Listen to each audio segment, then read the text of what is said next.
Hey, NFL fans and Falcons fans, welcome to NFL Jocks and Pigskins on Atlanta Sports Unlimited. I'm Dave Holcomb with a guest host today, Mad Mike. Mike, thanks so much for coming on. No problem, Dave. How you doing, man? How the Falcons fans doing in the chat, man? Give us a thumbs up or something. Give us something. Some crazy emoji. The craziest emoji that you can possibly come up with. Just throw it in there. Looks like we got a follower from Seattle, all the way, Mr. C. Will, all the way from the West Coast. And keep your comments coming in over the next hour. We're going to be talking all Julio Jones. I'm going to do a few administrative things to start off before we get started, but we're going to spend almost the entire hour today on Julio Jones. Matt Mike was just talking before going on air how sick he is of talking about Julio Jones. But that's why we're so thankful you were able to come on, and we're willing to come on and talk some more Julio Jones with us today. Yeah, man, I love it. I love it, man. It's been a week. It seems like a week. It seems like a month. But it seems like it's a lot longer than what's it's been. But hey, man, this is what happens. You're a football fan. You have a great like Julio, leaving the city, leaving the team. Hey, this is great for headlines. I can tell you that much. I have plenty of content. I can tell you that much. Yeah, definitely. And Mr. Motivator is right. We are going to look different. Definitely for sure. The Falcons will look a bit different without number 11 on the field in 2021. Thanks for another comment coming in from Ultra Shadow 97 Rise Up.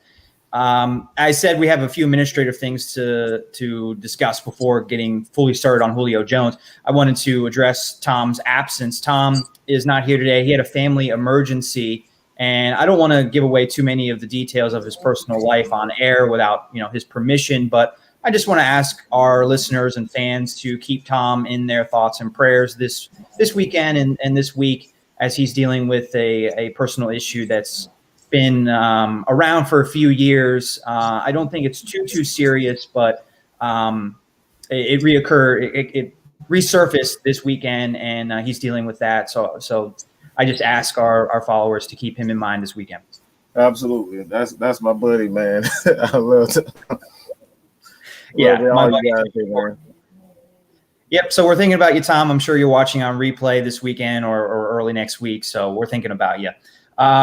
We're also going to take next Saturday off. I wanted to let everybody know that ahead of time. We're really thankful that we built up this following, and we don't want anybody trying to tune in at noon next Saturday and not seeing a show. So, I'm not sure how long Tom's thing is going to last, and we've been doing the show every single week since early December. So Chris and I discussed this morning. We thought it would be a good time to take a break next Saturday. We will be back, though, on June 26th with our next episode after today.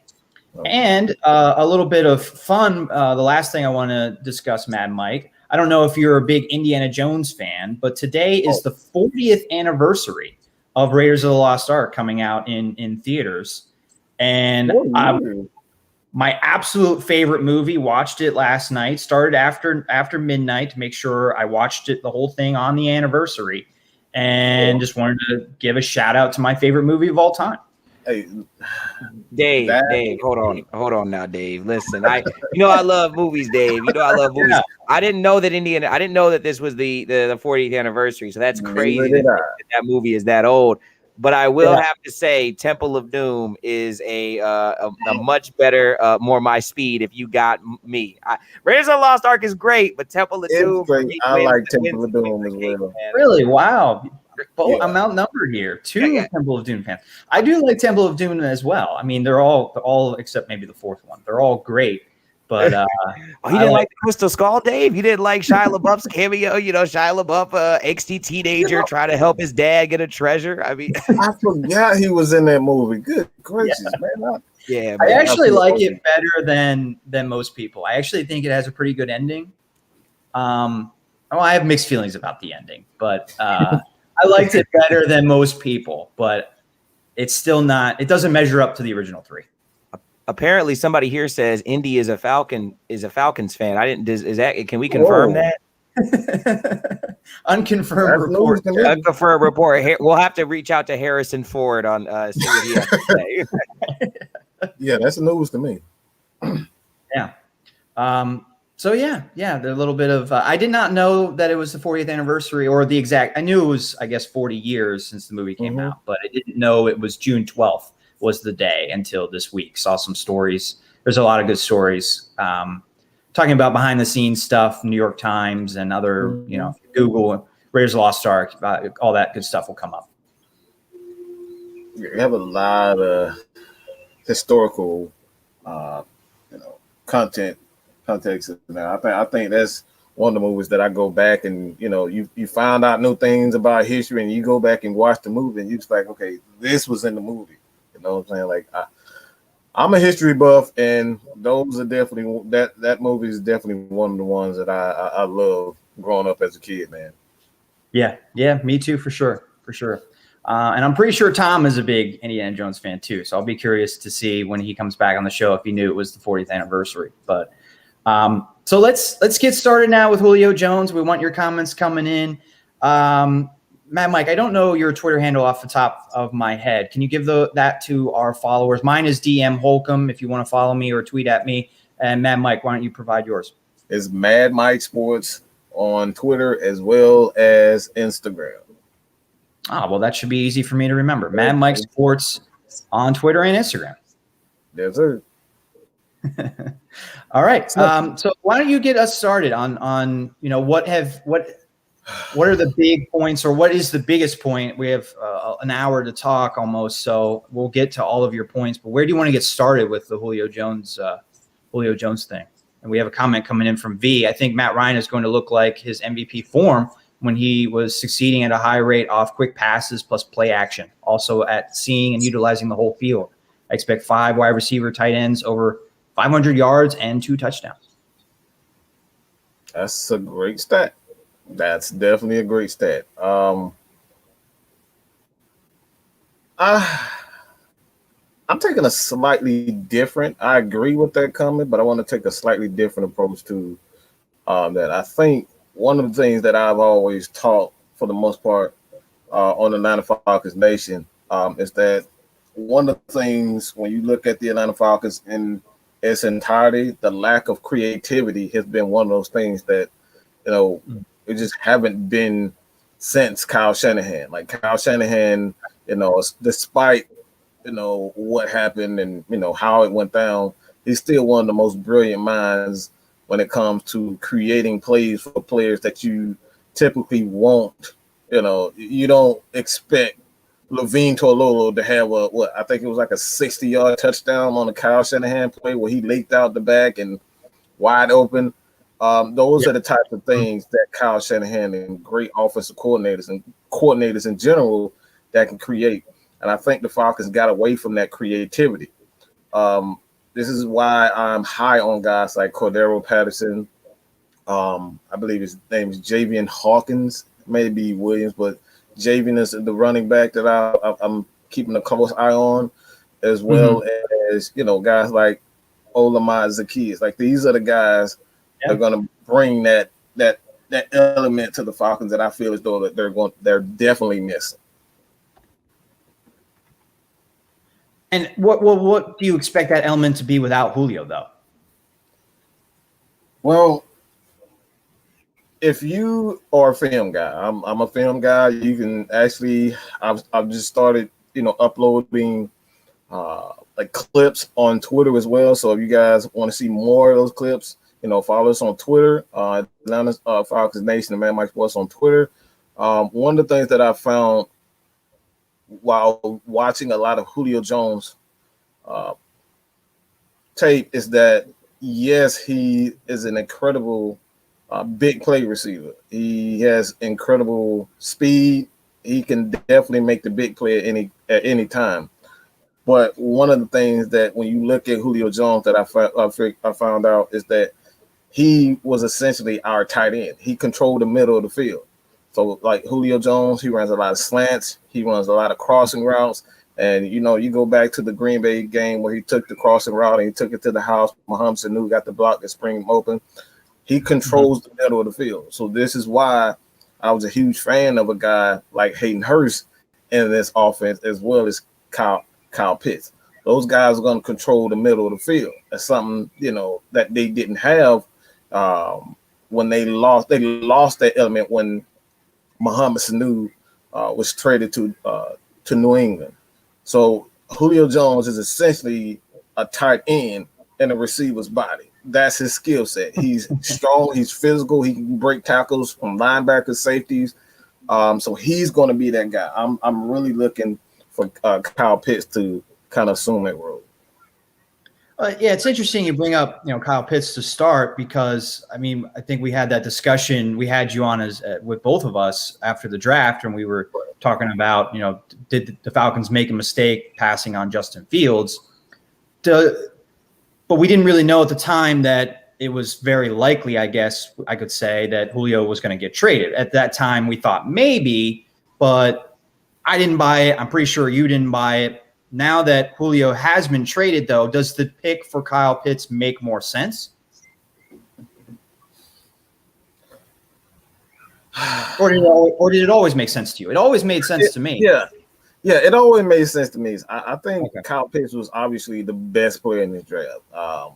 I'm still not a believer in Trevor Lawrence. I think he has tremendous skill set. He has tremendous upside, but I don't think, one of the things that the college game is kind of making its way to the NFL is that the spread offense, running, those the handoffs, those RPOs. Yeah, those are great, but I think the NFL is starting to kind of crack down and kind of figure those things out. So I don't necessarily think that he's going to be able to do what he did in college. He's a deep ball thrower. He's accurate with the deep ball, especially sideline. He has tremendous sideline accuracy with the deep ball. He can make the those deep outs, those 9 routes. So Trevor Lawrence does great with that. So I'm not a fan of any of these quarterbacks. I'm just not a fan of any one of those guys. But I thought Kyle Pitts was obviously the best player in this draft. So it always made sense to me. Yeah, I agree. I liked the pick a lot too. I guess there were others on Atlanta Sports Unlimited channel that didn't like it. And I'm just curious to see what they think now with Pitts kind of replacing Julio at this point. We have a comment here from Gary. Forgetting for a minute impact on Falcons, adding Julio might push Titans to top of AFC and Super Bowl. Who would have thought a few years ago that Julio would get to Super Bowl again in a different uniform? Yeah, if that happens, that's going to be pretty painful for us here in Atlanta to see Julio back in the Super Bowl with the Titans.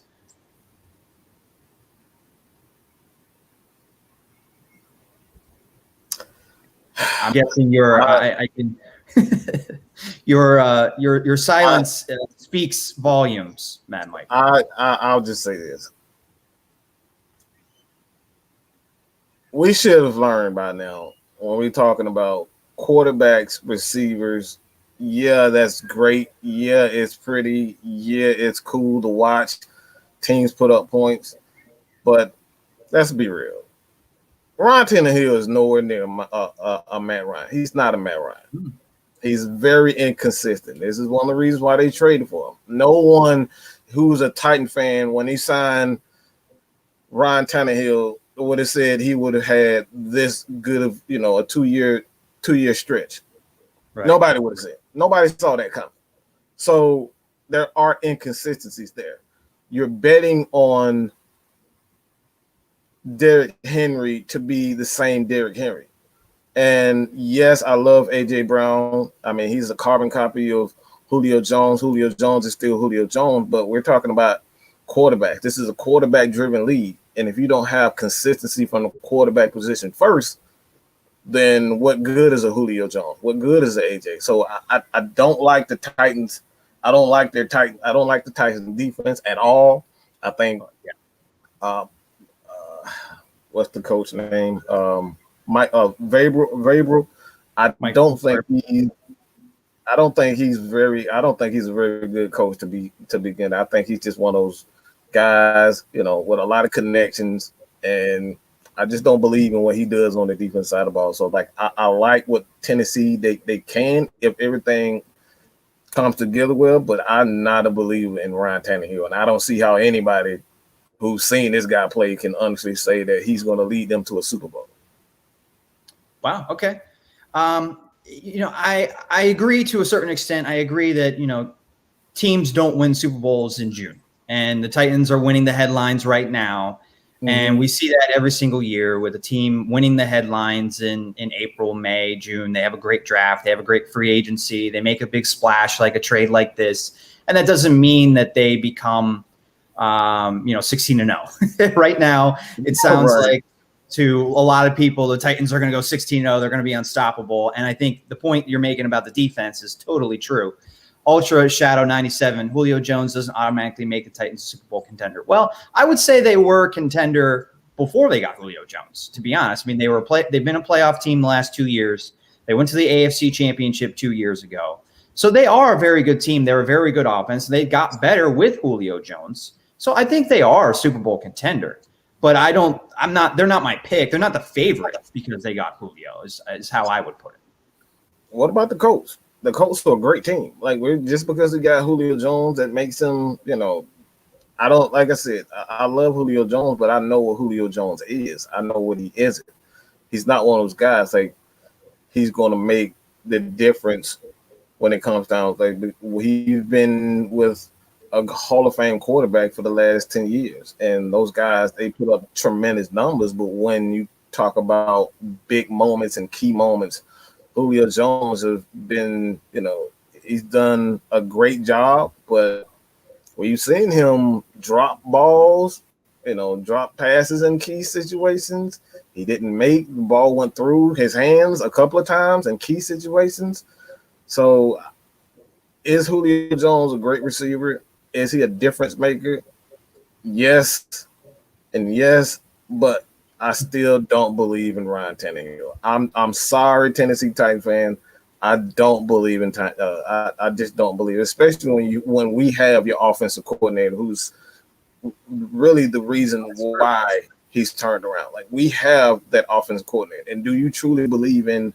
I forget his name, but the offensive coordinator who was, but previously with the Raiders. It's like, this guy record and the Raiders record wasn't very good. So it's like, right, they have a lot of questions on offense, especially with the coaching staff.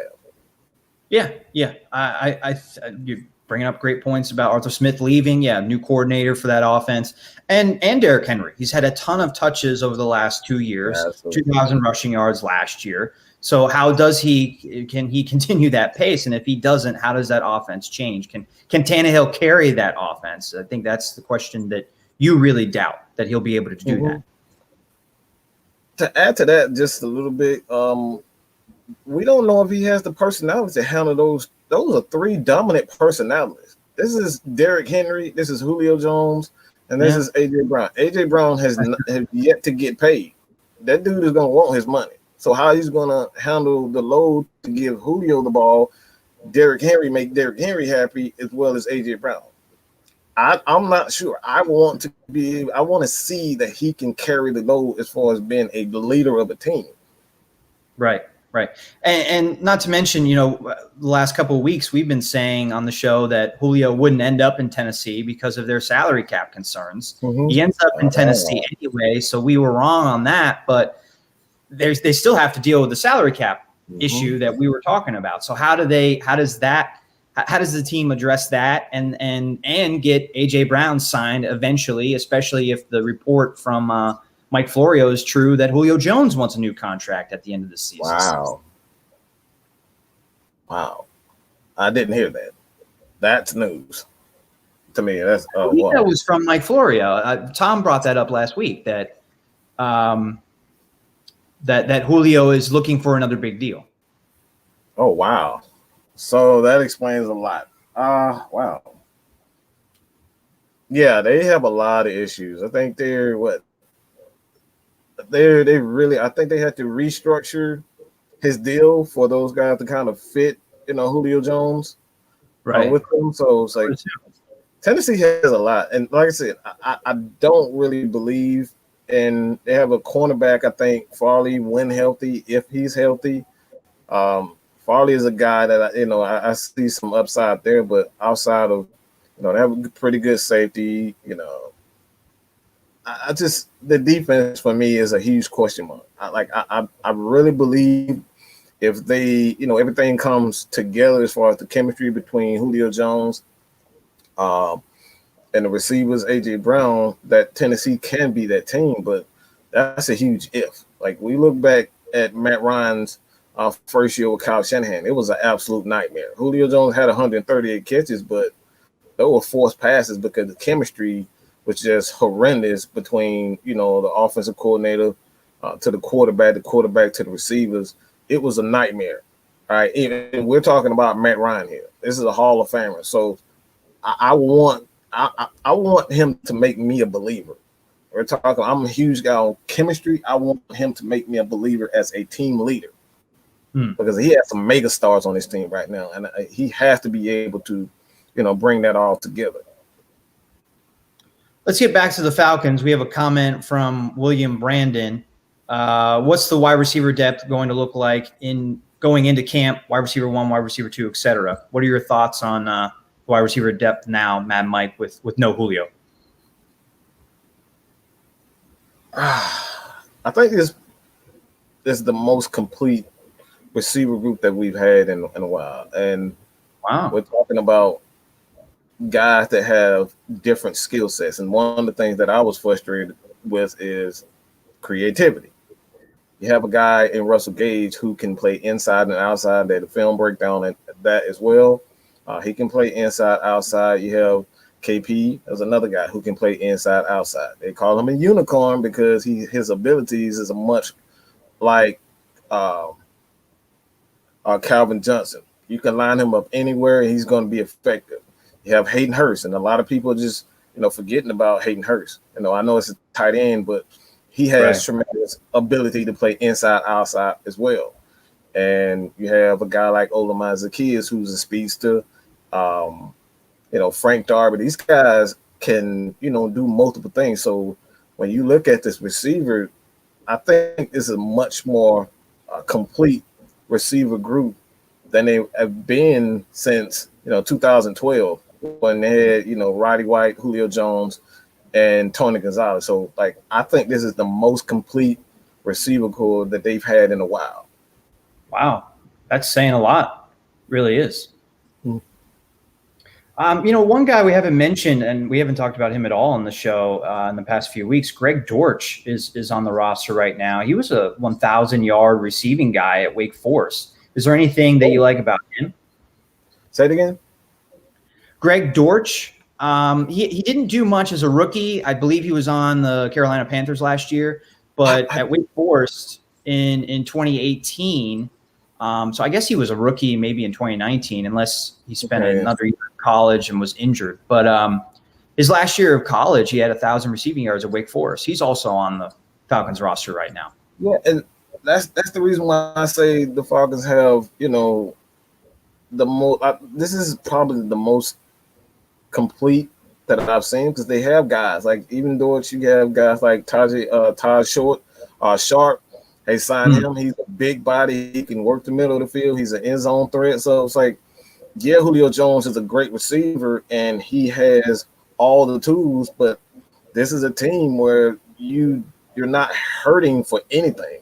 This is the first time the Falcons receiving core isn't hurting for anything. So it's guys all over the place. It really is guys over the place. And when you have a quarterback like Matt Ryan is a guy. I know a lot of people, say whether or not he have the big arm. No, he doesn't have the big arm, but he has enough, and he's effective with his deep ball throws. That's what you want. You want effective throws, and not necessarily pretty throws. I mean, not everybody's going to be Aaron Rodgers. That's just forget that. Right. Yeah. There's only one Aaron Rodgers. There's only one Aaron Rodgers. Really. Right. Yeah. One of the things that I wanted to make a point about today, there were really three things that I wanted to get in during the show.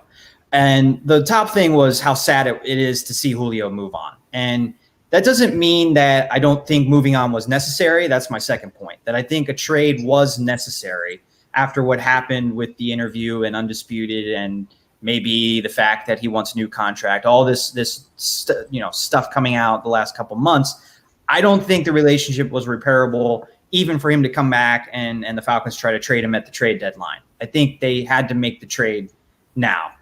But it's still a sad day for Falcons fans, Atlanta sports fans, to not see him in Atlanta anymore. Those are my top 2 points. And then the third point I wanted to make was the return on the trade.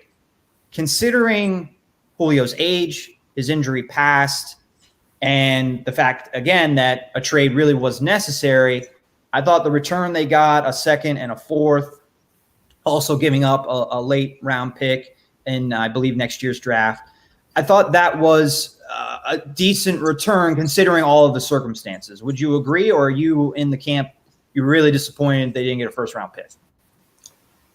I'm actually surprised that they got a number 2. Like, I'm really surprised that they got a number 2. If you go back, Kyle Shanahan was asked why didn't he go after Julio Jones, and one of the main reasons, the main reasons that he came up was just essentially they just couldn't afford to trade for him. Like, you have to take on that salary. This is guaranteed money. And for the most part, Tennessee, they decided to take on that contract. So you taking on the contract, well, the Falcons aren't, responsible for the, 15 million this year? I believe it's I think it's 15 million.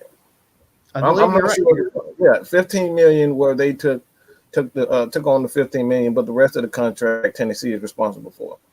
Mm-hmm. And you couple that, you got rid of the contract for the most part for the next 2 years, and you have potentially you can get a decent starter in the second round with the number 2 pick, as well as a number 4. So like Grady Jarrett was a 5th round pick. So like anything, those I wouldn't necessarily, look down on those picks. Like, those are very solid picks. Not everybody's gonna throw, a lot of teams don't have, first round to throw at a 32-year-old receiver. Like, exactly. You're pushing if you're asking for a first rounder for a 32-year-old receiver who may retire at any moment. Yeah, absolutely. I thought that even before all the drama came out, that a first-round pick was too high for a 32-year-old receiver who only played 9 games last year. Right, 9 games. Yeah. The one criticism I will have of the trade, and I mean, maybe I guess the Falcons probably were not or holding out for the biggest deal, and that's why the trade happened in June instead of April. But I am disappointed that they didn't get a second-round pick from 2 months ago. If the whole thing of hiring Arthur Smith and keeping Matt Ryan was, we're going to rebuild this team on the fly. And if you're going to rebuild this team on the fly but trade its top star, you kind of have to get that draft pick in immediately and have that player make an impact. Now, that player's not going to come in next year. Matt Ryan is a year older. The 4th round pick is 2023. So, and 4th round picks, usually guys that are going in the 4th round are talented, as you said, but maybe take a little bit longer to develop. So then you're talking about a player that maybe doesn't make an impact till 2024. I mean, Matt Ryan might not even be the quarterback by then. And this whole, you're not rebuilding on the fly with these picks. That's my point. Yeah, I agree. This is where I believe that, I think they thought the situation with Julio Jones was pretty much done. I thought I believe that they felt like it was repairable, and Julio Jones kind of, hit them out of left field with it. So, so you blame that more on Julio than like the Falcons not thinking ahead to trade him in April?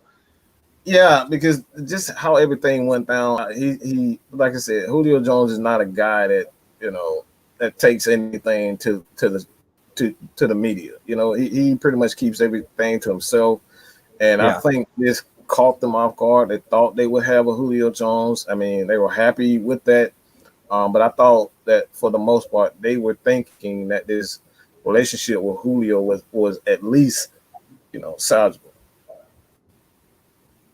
They could salvage the situation, but I agree. I think that's what they thought, and a way to drive up the price for a player is you're not putting yourself in a position where you have to trade them, right? And it didn't seem like the Falcons were in that position in April. They could wait for the best deal, try to get that first round pick if somebody was willing to give it up, but that didn't happen because of the Undisputed interview and a couple of the other things. And then it became a situation where the Falcons had to make the deal, in my opinion. And then the price was never going to be as high as Atlanta really wanted. Right. Because, like you said, when you have a guy, that he's not happy. Like, you don't, take yourself to Undisputed if you're happy. Julio wanted out, and the Falcons just had to do with the best they could get out of the deal. And I thought, like, under those circumstances, like, I think you have to, you have to praise Terry Fontenot. Like, he did a great job of getting at least a second round pick for a guy that didn't want to be here, and teams knew that.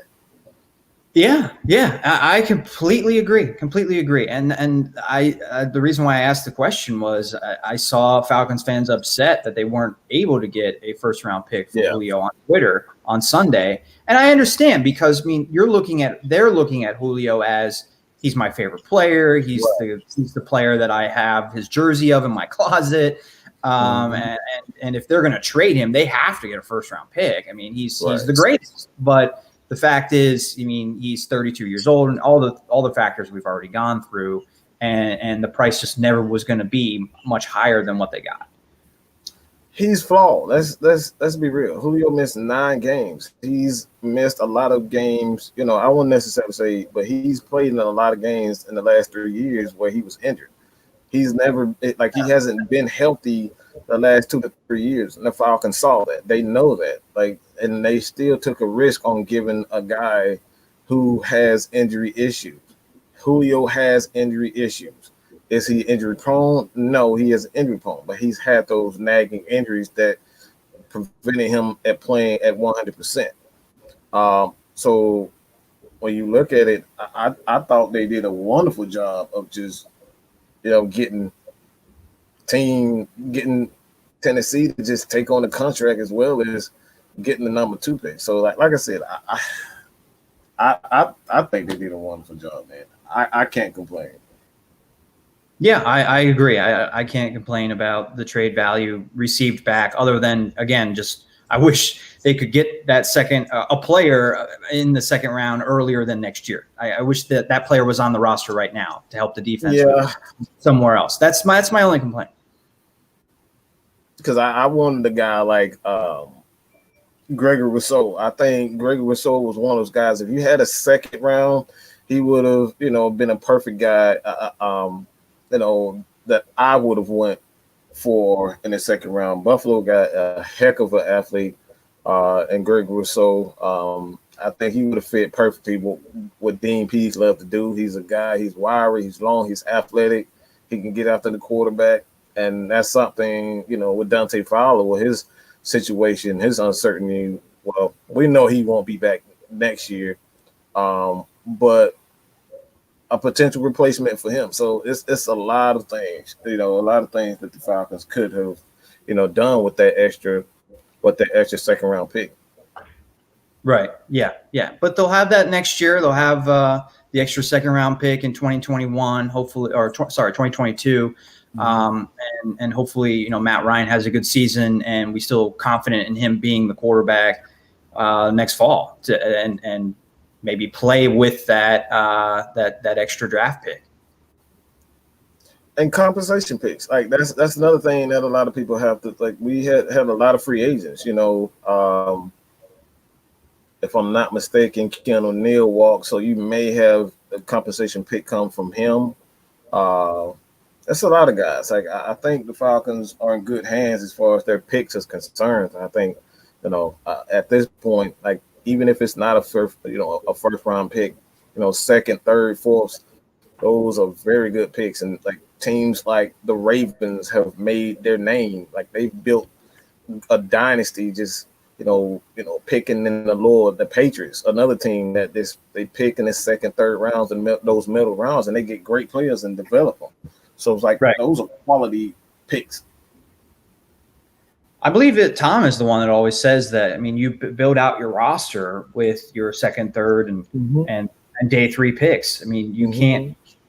You want to get stars in the first round, and that's how you build your core of your team. But you got to build the rest of your roster, your championship roster, on your later round picks. Absolutely. And one thing, having a conversation with Terrence Mathis, also one of the things that, those guys are hungry. Like, they're willing to battle. They want to prove that they should have been a first round. And they, like most of those guys, they have that fight and that dog in them. And that's something that the Falcons, we've had, I wouldn't necessarily say divas, but we've had guys, Calvin Ridley, Julio Jones, Matt Ryan, these guys that have been first rounders. I don't necessarily think these guys, I'm not saying that they're not dogs, but these guys are hungry. They're ready to prove something. So it's like, I think when you have those guys in those lower rounds, they're more willing to, do whatever it takes to make sure that they succeed. And they're going to give their all. Absolutely. Yeah. I think that's a great point with the motivation factor not being a first round pick. I have a question for you about Calvin Ridley.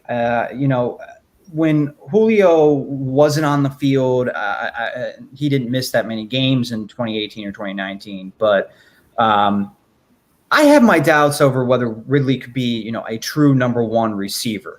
But he really did blossom last year when Jones didn't play. He had a huge season statistically and really did kind of prove that he is that number 1 guy. Do you have any doubts about him being, the guy that gets the double coverages now without Julio on the field? Can he be the guy that draws double coverage, still produce, and allow guys like Kyle Pitts and Hurst to have single coverage and really succeed on only having one guy covering them? Well, people on my channel, they probably heard me say this time and time again. I don't doubt that he has the potential to be a great receiver. I don't doubt that at all. He's one of the best route runners, pure route runners in the NFL. But one thing about Arthur Smith is that he's a guy, like, he's a no-nonsense. If you're not going to be physical, you're not playing on his team.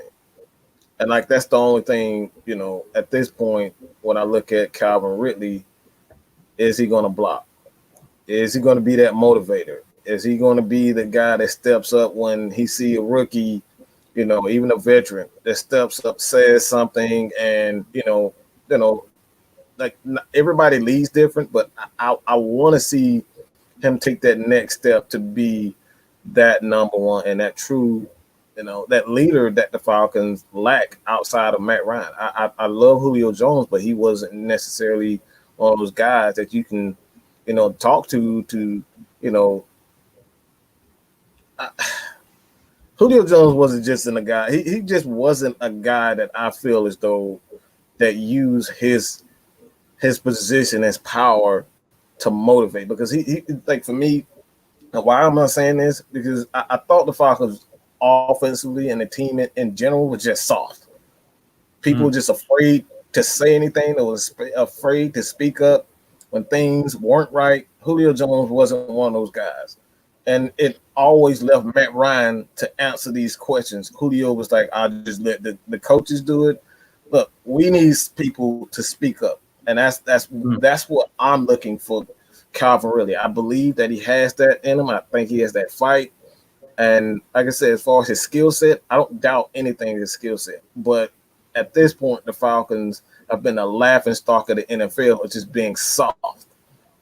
And that mentality, that's what I'm looking for Calvin Ridley, to be that guy that's going to be, that vocal leader. And that spark. We need that spark. We need that Frank Darby. That the Falcons just have too many guys that are just too quiet. I mean, we got too many choir boys. It's way too many choir boys. Okay, way too many choir boys. We need some mean. We need Indomitian Sue where we step on your fingers. Like we need all that type of stuff. We need that. I'm tired of seeing us get bullied. I'm tired of seeing Devontae Freeman being hung up by Aaron Donald. Like I'm sick of that. Right. Yeah. We need some and for the lack of a better term, we need thugs on this team. Okay, we need thugs. We need some. We need that attitude. Like that's what I'm looking for most. Interesting. Okay. Julio, the only time he did speak up, the time that comes to mind was when Dan Quinn's job was. I thought for sure he was getting fired. You remember? Okay, you remember that where the team was. I think the team was 1-7, and then Julio gets up and says in front of the whole team, this is not the coach's fault. This is our fault. And then that leaked to the media. And then it was so weird how the media everybody wanted Dan Quinn fired. And then Julio spoke. And then everybody was like, oh, it's the player's fault. It's the GM not building the team the right way. It's not Dan Quinn's fault because Julio says so. Did Julio speak any other time other than that? No, not that I remember. Yeah, because like I said, I've been critical where he could have and should have spoke up for Roddy White, and like Roddy White, like I said, I love Roddy White, and I understand why the Falcons made that decision. Kyle Shanahan was a huge investment. It was the right thing to do, but he could have spoke up for a guy that he says is his brother. So, like for me, if he's your brother, you should have at least spoke up. And he was quiet as a church mouse during that situation. So, like, look, man, I'm rough around the edges. Everybody know they call me Mad Mike for a reason, and I'm not giving Julio a pass for not speaking up. If you see something wrong with your team, and I think this is exactly what is, the issue has been with the Falcons team for a while, just too many choir boys. Everybody afraid to, they're afraid to get under people's skin. You can't be that when you're a football player. This is football. It's a physical sport. This is a man's game. You know what I'm saying? Only the best of the best. So why are you afraid to speak out? I also, I guess the other thing I find interesting about these points, and I'm not disagreeing, but part of the positive, I guess, of Julio not speaking out is there was really no drama other than, the last couple of months.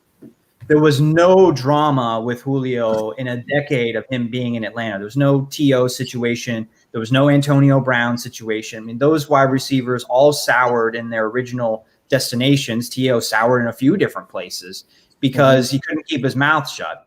And Julio, maybe it's the opposite problem, that his mouth is shut all the time. It's just interesting. I'm just making a. I totally agree with you. Like I said, it's the difference between those guys and Julio. It's like, I'm not saying just come in and just act crazy and just say whatever you want to say, but like every once in a while, when it's time, when situations need to be addressed, I felt as though that Julio and a lot of and not just Julio. This is just Grady Jarrett. I've been a huge. I've been really critical of him also. He's one of those guys, Deion Jones. When especially at the defensive side of the ball, no one spoke up. It was all Ricardo Allen. Ricardo Allen had to be the spokesman. So, like, I don't know if it was a previous, like, something that Dan Quinn kind of wanted to keep under wraps, but no one spoke out. And like I said, this is one of the reasons why you have to have some type of, turmoil energy that's going to motivate people and get people, afraid. You got to make people uncomfortable. You have to make people and I felt like the Falcons players were just way too comfortable. Interesting. They're very, very interesting points, and I can't really disagree. So hopefully with some of these younger players and some of those draft picks we talked about, they get some of that toughness, that swag, that attitude that you're talking about. Attitude, right? Yeah. Miss Maggie T, we are trying to get there, but definitely help these guys out as well. Yeah, Mad Mike helping us out here on the show today, guest starring in place of Tom. So are there any other angles from this trade that we haven't covered yet that you want to get to here in the last 10, 15 minutes or so, Mad Mike?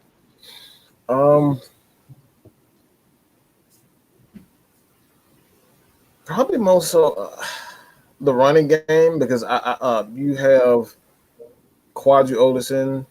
He's receiving a lot of attention from Arthur Smith. He's saying he's having a wonderful mini camp. You have guys like Cordero Patterson. Again, that creativity that the Falcons, something that I speak on a lot, is creativity. You be able to use these guys, and one of the things last year, especially with Derrick Cutter, that the Falcons kind of neglected, and I was really upset because you have receivers like Calvin Ridley, Julio Jones, those guys. He didn't run a lot of screens last year, like the shovel passes that he that was once in his arsenal. We didn't do a lot of things, so the lack of creativity is something that I want to kind of highlight, because again, you have guys, when you look at teams like the Chiefs, they have Tyreek Hill. They will actually put Travis Kelce in at quarterback, and they would run dives and whatnot. So like the creativity, I think that's something that hasn't been addressed as far as the Falcons, fans and creators and whatnot. They're so focused on Julio Jones. We lost Julio Jones, but we can do so much with the players that we have. These are terrific athletes. These guys run 4.3, 4.2, 4.3. Like, these guys are tremendous athletes on both sides of the ball. So you can do a number of things with just the creativity. You mentioned Quadri Olison, and he's a guy that I've liked watching in preseason and limited action he's received. I think he's looked pretty good. Do you think he seems to have more of that power style? Is he somebody that you were just talking about attitude? Is he somebody that you think could bring that attitude that and kind of change the mold of this offense from more of a passing soft to more of a, I'm not saying the Falcons are going to become a power run team, but maybe have some of that in their arsenal as well? Yeah, and that's what we're talking about with that mentality. One of the things that I felt as though the Falcons got away from, you go back to even, the 60s, 70s, all the way to, now the Falcons got away from the running game and that physical to Craig Ironhead Hayward.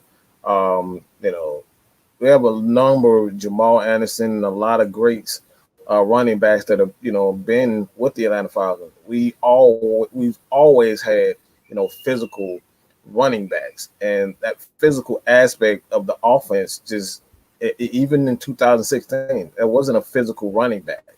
We was a team where, Devontae Freeman, he got those tough yards, but we weren't a physical team.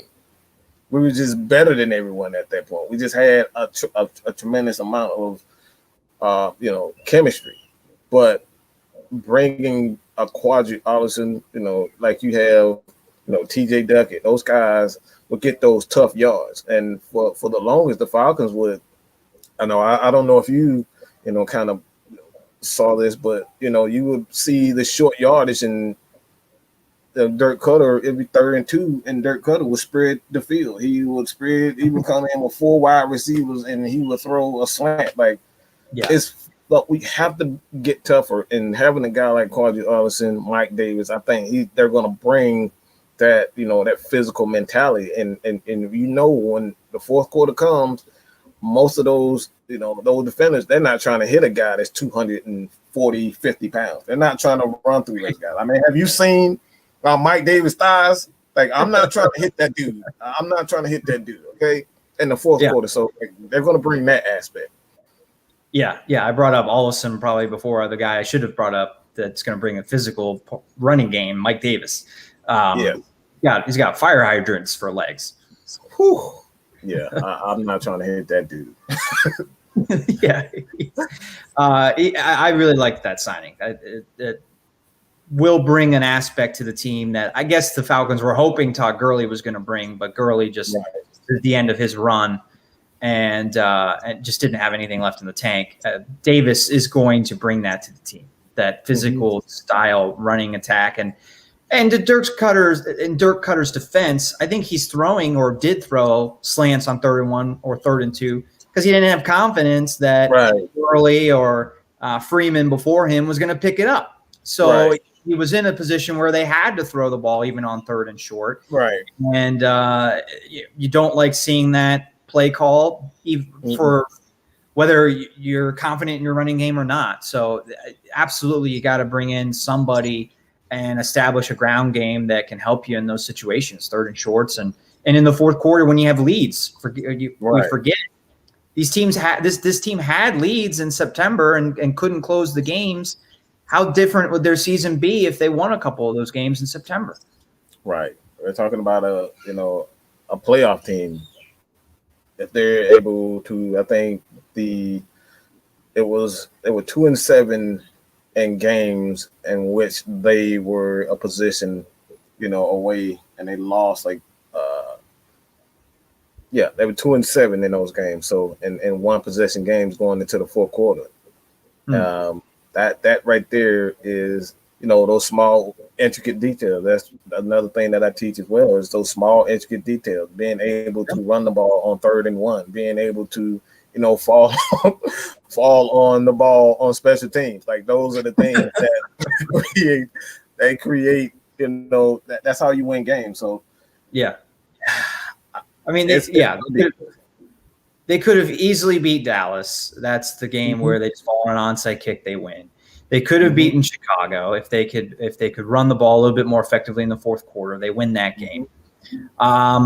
The Detroit game was poor management as well. They took the lead, but the defense blew it. But you could argue the offense should have just kneeled it at the 1 yard line. Gurley tried not to score, but then he did. So that was a game they could have won. And I mean, I get it. The NFL, every game is a one possession game pretty much. And you just have to find a way to win those games if you're a good team. And if you don't, you're a bad team. But those are 3 obvious situations that come to mind just off the top of my head that these are games the Falcons had wrapped up or really should have won and did not. And you're talking about a team that's in the middle of the pack. Like if they win 3 or 4 of those games, they won 4 games last year. You win 3 or 4 of those games, I believe. You're AD. Washington football team. I think they were 7-9 or something. I forget what they were, but it was a number of teams that didn't have great, numbers. They weren't great in the standings, and they made the playoffs. So it's like the Falcons easily could have been a playoff team if they, they made those plays. Yeah. I don't know if I'd go as far as a playoff team, but they're competing for a playoff spot, and who knows if you're competing for a playoff spot. The team might be motivated differently to play in December than they were. The season would have been completely different. It really would have been. And not to mention, if not for a missed field goal by Younghoe Koo, I mean, the Falcons, even despite all those losses at the beginning of the season, they still should have taken the Chiefs to overtime. So maybe our point here is just that the Falcons aren't that far away from competing. And if they can get that power running game, back to our point, then some of these games that were near misses turn into wins, hopefully, this fall. Absolutely. Yeah. But we got some comments coming in. Thanks for, staying with us for this full hour, everybody. I think there was one that I wanted to read a little bit further back. Seem to have lost it. But Ultra Shadow says that I knew the defense was going to blow it against the Lions. Shaking my head. None. A few minutes ago asked, did the Falcons get enough back for Julio?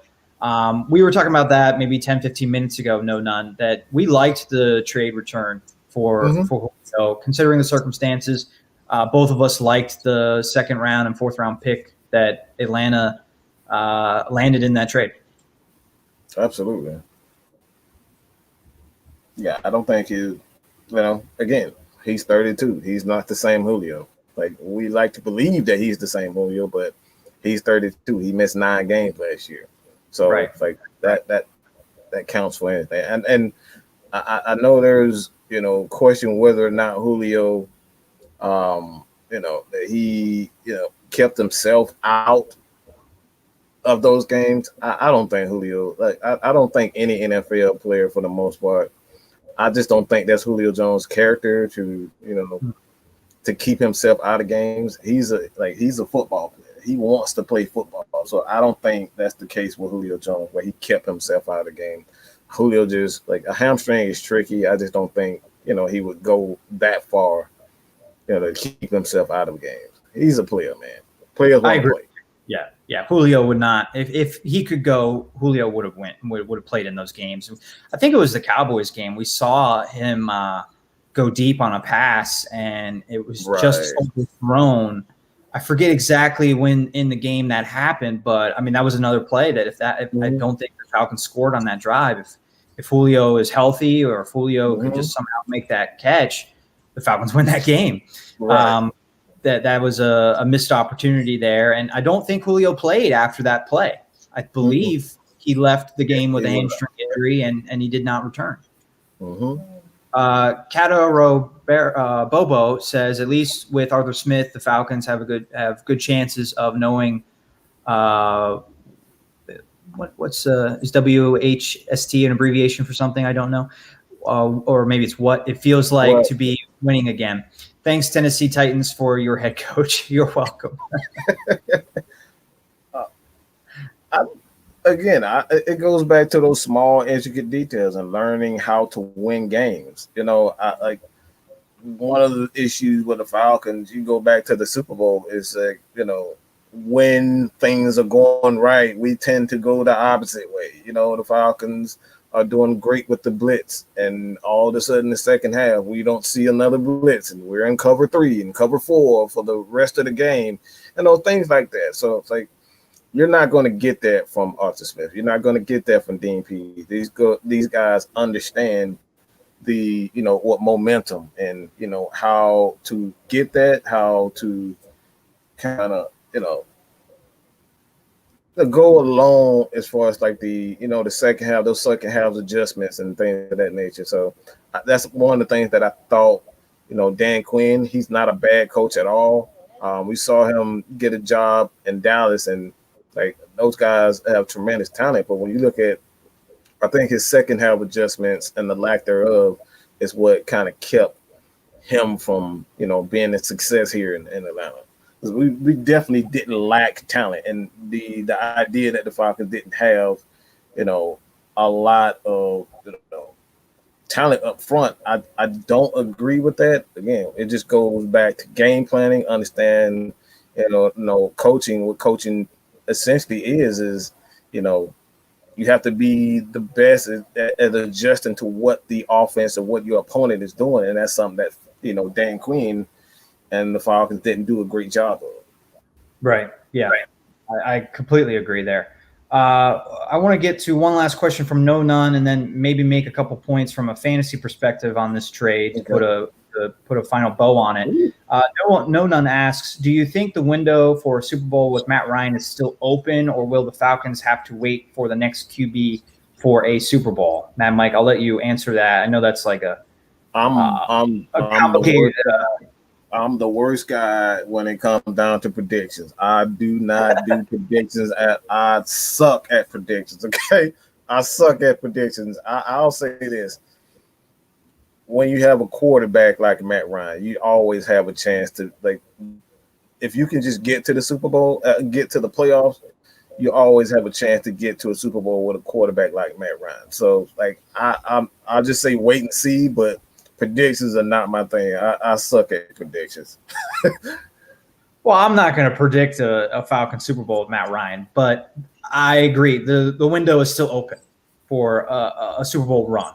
And that's why the trade for Julio, going back to our big topic today, that's why it was disappointing on one hand, because it's disappointing that they don't get the trade value on the team right away, because I think the window is open with Matt Ryan. Otherwise, I wouldn't have wanted the team to keep him. But I think they can go deep into the playoffs with Matt Ryan. It's about improving the running game, like we're talking about, making the defense a little bit better, and the window is still open with Matt Ryan is right. to answer that question. Absolutely. Real quick, I want to just weigh in on fantasy perspective with this trade. We haven't talked a whole lot of fantasy on the show, the last few months, but that's going to be a big focus for us during the season. Mm-hmm. And I really like the fantasy value for all the players involved in this trade. I think Julio, I don't want to say his value goes up. It wouldn't have gone any higher than what it was with Matt Ryan. I don't think it's hurt too much. I think maybe you're going to disagree with me with your original thoughts with Ryan Tannehill.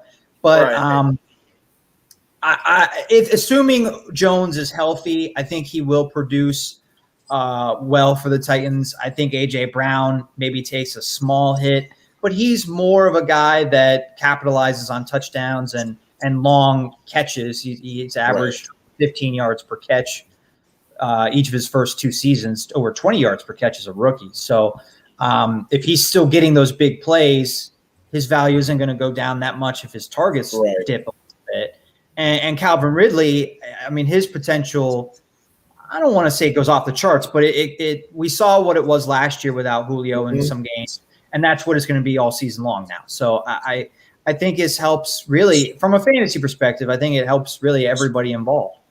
Yeah, because I actually believe that Julio Jones' fantasy value actually goes up, because now you have a running back and Derrick Henry that he's going to eat up a lot of space, and as far as like a lot of attention, he's going to go to that. And Julio Jones may or may not have more opportunities to make big plays, and big plays and those chunk plays is where fantasy owners, like they make their money. So it's like I believe that his value is actually going up being with the team like the Titans. Wow. Okay. I agree. I still don't believe in Ryan Tannehill. I'm sticking there. I just don't believe in Ryan Tannehill. Yeah. Well, you can believe in him. I don't know if you believe in him as a fantasy quarterback or not, but you can believe in him as a stats guy, but not as a leader or a guy that's going to lead you to play well in the playoffs when it matters. They're two different things. Right. I guess the last thing I'll say about Julio, maybe I shouldn't bring this up because this is just probably a sore spot for the Falcons, but Julio just at times, not always, but at times he struggled to find the end zone and score touchdowns, and that's part of a big thing for fantasy, as you said. Those big plays, scoring, are one of those things. 9 games, 3 touchdowns last year for Julio. I mean, A.J. Brown had, I think it was 11 touchdowns last year. So do we see A.J. Brown get maybe 8 or 9 and Julio go up to 6 or 7? Does Julio find the end zone more easily with Derrick Henry and A.J. Brown on his offense? I think that right now that answer has to be yes. I believe so. Like I said, that's been one of the the things here in Atlanta is Julio Jones only has one. I'm talking about one double-digit season where he's had touchdown. So it's like that's an issue. Again, that's one of the issues that I say, like, Julio's still Julio, but he has flaws, and that's probably the only flaw, with Julio. You're talking about he doesn't find, the end zone. Yeah, and it'll be interesting to see if he can find the end zone more easily with the Titans this fall. So, Matt, Mike, again, thanks so much for coming on the show. No the hour flew by. It was really a lot of fun having you. Absolutely, man. I love it, man. You guys definitely, everybody in the chat, man, just go ahead and hit Atlanta Sports Unlimited, man. We're going to see a lot of these guys. Terrence Mathis, Dave. I love these guys over here. Even the producer in the back, Chris. Love Chris, man. Like I said, I love what you guys are doing over here. You have a similar format to what we do. We're just sports fanatic, man. We're really, serious about, our Falcons, our Hawks, Braves. This is what we do. You guys go ahead. Please hit that subscribe button so these guys can get to 1,000, man. We'd love to get to 1,000. That would be amazing. Follow Mad Mike on Twitter, on Instagram at Mad Mike. Follow me at DM Holcomb on Twitter. Remember, we will not be doing a show next Saturday. We'll be back June 26th at noon Eastern time. Thanks, everybody, for following. All right.